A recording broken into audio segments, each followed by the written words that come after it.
వేమన శతకము.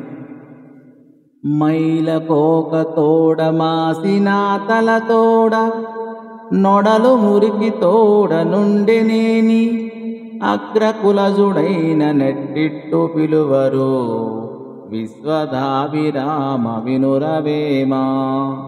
మైలకోక తోడ మాసిన తలతోడ నొడలు మురికి తోడ నుండెనేని అగ్రకులజుడైన నట్టిట్టు పిలువరు విశ్వదాభిరామ వినురవేమా.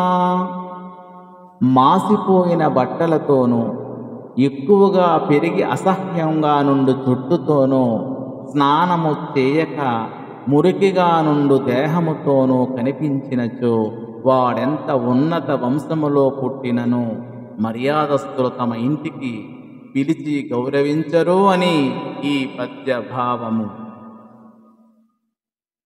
ఉప్పులేని కూర యొప్పదోరుచులకు పప్పులేని తిండి ఫలము లేదు.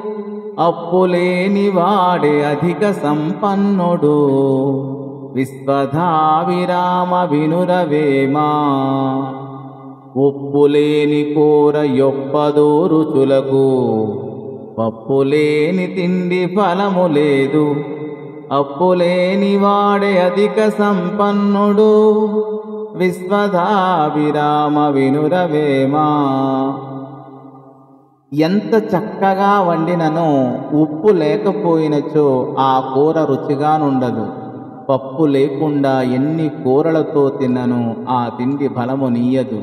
ఎన్ని సంపదలు ఉన్ననో అప్పులున్నచో అవి శోభించవు. అప్పులేనివాడు పెద్ద ధనికుడు కాకపోయినను వాడే మహైశ్వర్యవంతుడు అని ఈ పద్య భావము.